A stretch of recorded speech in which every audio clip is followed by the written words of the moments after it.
pessoal, eu me chamo Mayara, sou do curso de Mecatrônica do segundo ano, aqui do campus de Parnamirim, e estamos aqui para apresentar o nosso podcast com o tema A Luta Introduzida na Primeira Infância. Eu vou fazer minha autodescrição e em seguida eu vou contar a dela. Eu sou uma menina de pele clara, com os cabelos castanhos escuros que está preso em um coque, e estou vestindo uma blusa esportiva do campus de Parnamirim, que é azul com alguns detalhes verdes. Olá pessoal, eu me chamo Amanda, eu também sou de Mecatrônica 2 do Esportivo e eu vou fazer minha autodescrição também. Eu estou aqui, eu tenho pele branca, estou com a camisa do IFRN, Campus Parnamirim, a camisa dos jogos, preto com amarelo, meu cabelo é castanho claro, ele está solto e é isso. E a nossa convidada de hoje é a Mara Trindade, que se disponibilizou para vir aqui para a gente conversar sobre o tema A Luta Introduzida na Primeira Infância. Meu nome é Mara Trindade, atualmente coordenadora geral dos eventos PRO, aqui no estado do RN, reconhecido a nível de Nordeste e nacionalmente. Estou com a camisa do evento já consolidada aqui no estado, de cabelo solto, loira, e eu acredito que é isso, né? Então vamos começar com a nossa primeira pergunta. Você, como especialista, acha que existe uma idade mínima apropriada para as crianças poderem iniciar em esportes de luta? Creio que sim, é necessário, porque a criança ela precisa ter entendimento, né? Ela tem um momento que ela quer brincar, se divertir, e nem, dependendo da faixa etária dela, não é adequado que ela faça arte marcial no comecinho, mas assim, vamos colocar 8 anos para um começo, que ela tem uma melhor compreensão do esporte, ela vai entender de uma forma mais direta, sem falar que o esporte é importante, né?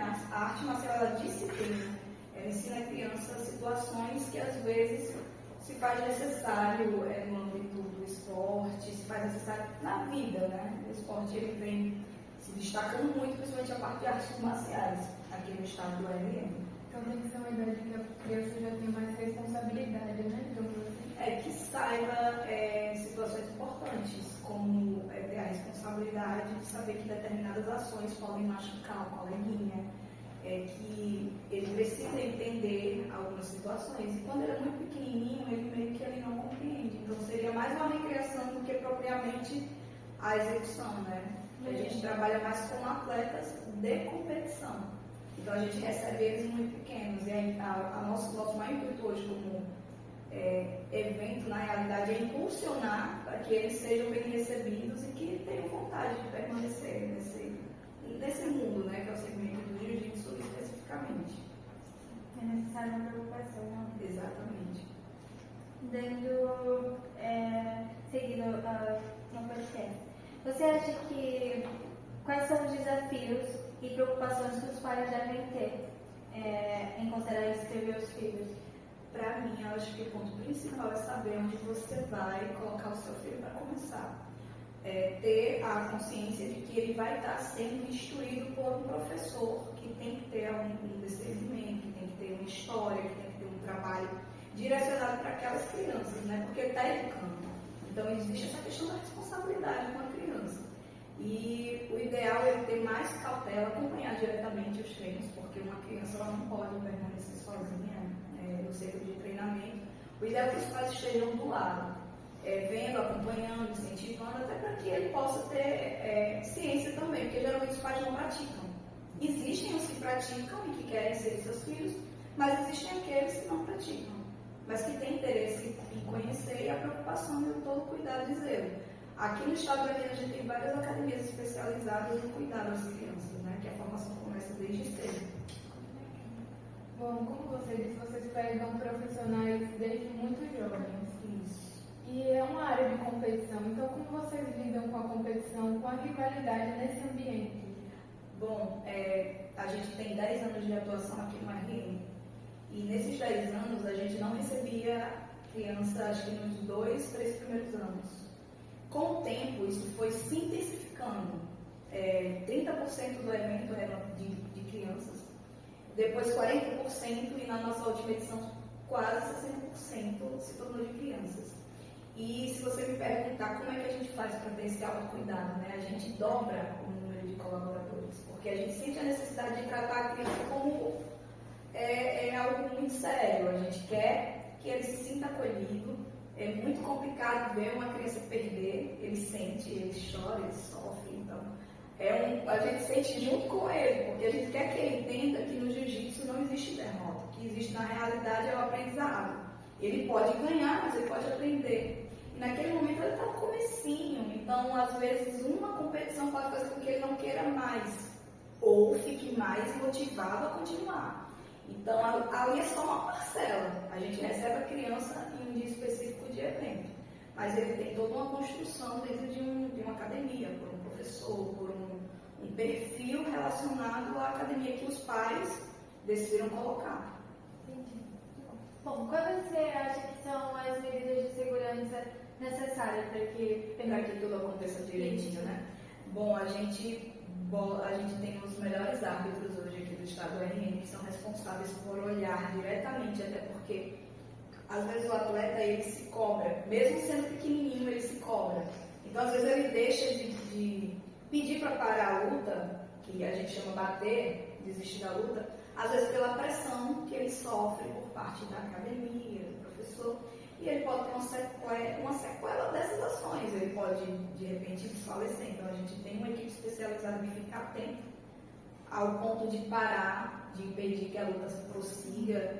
E existem vários critérios, né, para isso, inclusive a questão de penalidade, dependendo do tipo de ação do atleta. Tudo vai de acordo com a arbitragem do evento, que ela é toda preparada exatamente para ter esse olhar mais cuidadoso. Vocês têm uma forma de adaptar, por exemplo, métodos de ensinos que você usaria com pessoas mais velhas, vocês fazem de forma diferente para os mais jovens? Sim, a competição profissional para as pessoas, os adultos, ela tem realmente uma pegada de competição. Eles vêm de todos os lugares do Nordeste. Então, eles vêm para disputar um título, eles vêm para disputar uma medalha, eles vão competir de uma forma muito séria. A criança, inclusive a gente começou um novo projeto, porque eles eram inseridos no profissional Open, mas eles não tinham um evento voltado para eles. Então a gente começou a fizemos a primeira edição no mês de janeiro, aqui em Natal, foi um evento incrível. A gente recebeu eles e recebemos vários atletas do Nordeste, Ceará, Fortaleza, Paraíba. Então foi um começo muito bom. E assim, dar o incentivo para eles necessário, abraçar quando é necessário, falar, um contato mais humanizado e não tão profissional. Abraçar, conversar com os pais, explicar a necessidade de não pressionar. Ele tem que querer. Então, não adianta você pegar uma criança e pressionar ela a fazer algo que ela não quer. Ela não vai desempenhar bem, ela vai se sentir mal e a consequência disso pode ser gigante para o futuro dela, né? Então, a gente tenta fazer com que as pessoas entendam, principalmente a relação hoje no RN muitas vezes voltado para elas, mas nenhum com essa cautela e esse cuidado. Então a gente foi muito cobrado a executar. Então passamos a fazer.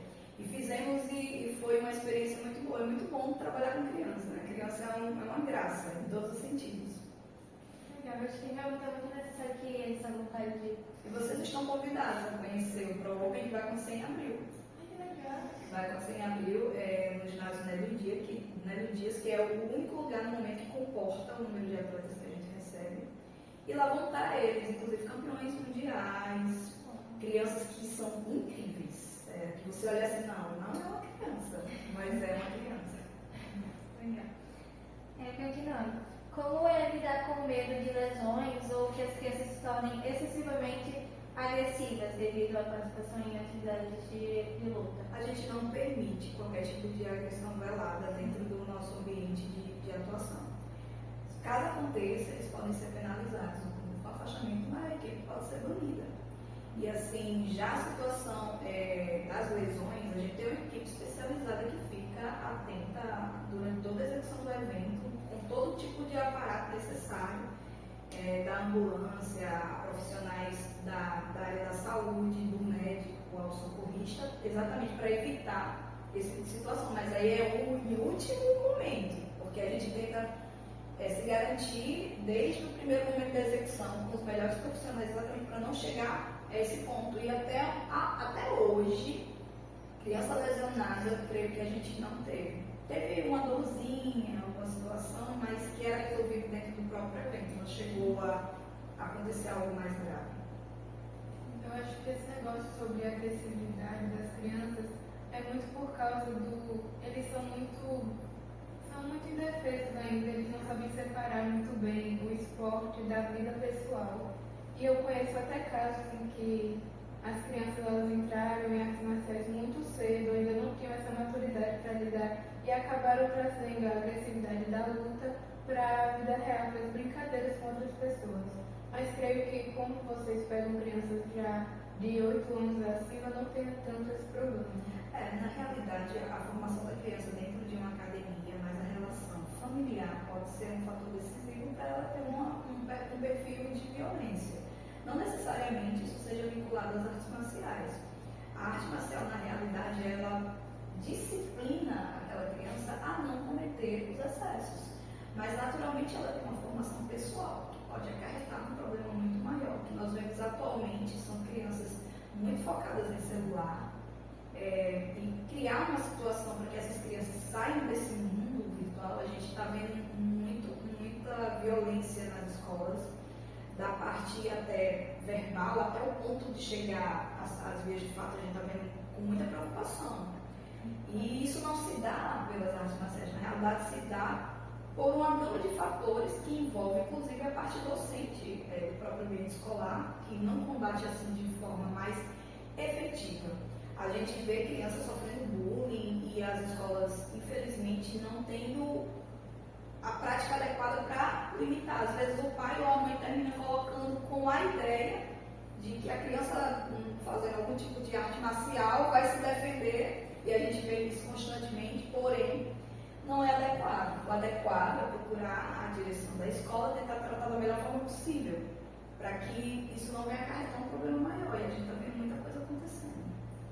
E é assustador. Mas além desses malefícios que não são tão por causa das artes marciais, mas sim pelos ambientes em que as crianças se encontram, a arte marcial em si tem muitos dos benefícios, desde a saúde, a ajudar no comportamento dessas crianças, entre outros. Você poderia citar mais desses benefícios que você até enxerga?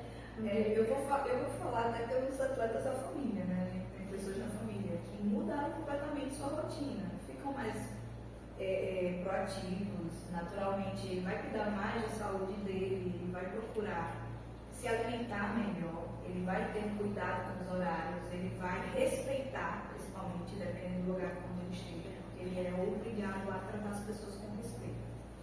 Então, independente da educação de casa, ele vai ter um certo limite onde ele estiver atuando. Às vezes o pai não tem um certo controle em casa por algum motivo, bota lá para ver se dá um jeito. Então, assim, as coisas podem até acontecer de forma propulsiva, mas a gente sabe que a arte marcial ela não tem como educar, né? Ela não pode assumir o papel do pai e da mãe da criança. Então, são sequelas que precisam ser tratadas no âmbito familiar para que essa criança não venha futuramente agredir alguém usando o artifício de estar treinando, né? Tipo, eu te dou uma ferramenta para você fazer a coisa certa. Você vai tomar a decisão de fazer ela da forma certa ou vai fazer da forma errada. Isso é igual às mídias hoje, né? As mídias elas vêm para edificar, mas elas também são muito impotentes quando se trata de prejudicar. Então é algo que é relativo nesse sentido, mas nós como incentivadores, nosso perfil hoje é defender exatamente isso, que as crianças não se sintam pressionadas, que elas se sintam cuidadas, que elas se sintam abraçadas e principalmente motivadas a seguir. Porque é importante ter alguma coisa que de fato a gente sente pelos os poderes ainda não ter esse olhar mais cuidadoso e entender que é necessário ter na grade curricular das escolas isso de uma forma obrigatória, vamos colocar dessa forma, como o esporte que já é obrigatório, mas colocar mais uma situação para que os alunos pudessem até acolher, né, por conta própria, decidir se gostariam, porque é um esporte alto, de grande manutenção, exatamente porque ele é escasso, ele não tem essa portabilidade nas escolas para as pessoas terem acesso. Então, no momento que talvez tivesse, ficaria mais popular, as crianças poderiam participar mais, aumentaria a questão do emprego, né, para os professores que são de academias e tantos fatores. É muito propositivo. Nós aqui temos a sorte de ter um professor que ele nos deu essa oportunidade de treinarmos, luta, de pesquisarmos sobre isso e aprender. Mas eu acredito que muitas das escolas por aí, tanto particular quanto pública, não dão essa oportunidade aos alunos, deixam em segundo plano, não acham importante. É comum, é comum. Na realidade, é um investimento a mais, né? E por ser um investimento a mais, às vezes se faz um corte de gastos por tantos fatores, então eles passam a cortar o que para eles talvez é irrisório, mas é tão importante envolver as crianças em atividades, crianças, adolescentes e tantos fatores. Então eles procuram, e como vou falar da bandeira do jiu-jitsu, não é tão comum, mas existem escolas hoje que já colocam, né, na grade curricular das escolas. Vou dar um exemplo para vocês, muito bom. Existe um vereador aqui do estado do RN, ele é presidente da Câmara de Macaíba. O nome dele é Denilson Gadelha. Ele aprovou para a grade curricular de âmbito municipal o esporte do jiu-jitsu e artes marciais. E destinou emendas para que fosse estruturado. Então, as crianças lá, elas têm acesso ao esporte dentro das escolas de maneira gratuita e ainda tem o kimono e a estrutura necessária para poder, porque você pode aprovar o projeto, mas se você não estruturá-lo, não vai adiantar. Então, ele fez tudo. E hoje, Macaíba é uma das cidades que tem na grade curricular fixada a arte marcial e é muito propositivo para as crianças lá. Então, eu tenho ele como referência, assim, hoje em dia. Acho que é muito importante essa sua fala de pontuar a importância das artes marciais e também de pontuar a responsabilidade tanto das escolas como dos pais e tanto da mídia também em relação a isso de tornar talvez as crianças ainda mais agressivas. Verdade, é importante demais ter esse cuidado, até porque é algo que não deve acontecer, né? Violência em nenhuma situação é adequada para qualquer. Não faz bem, né? E é algo que a gente abomina demais. Então, é isso. A gente fica por aqui. Foi um prazer imenso tê-la e muito obrigada pela atenção, pessoal. E encerramos por aqui. Gostaria de deixar algum recado? Gostaria. Primeiramente, eu quero agradecer a vocês, meninas, professoras, são ótimas.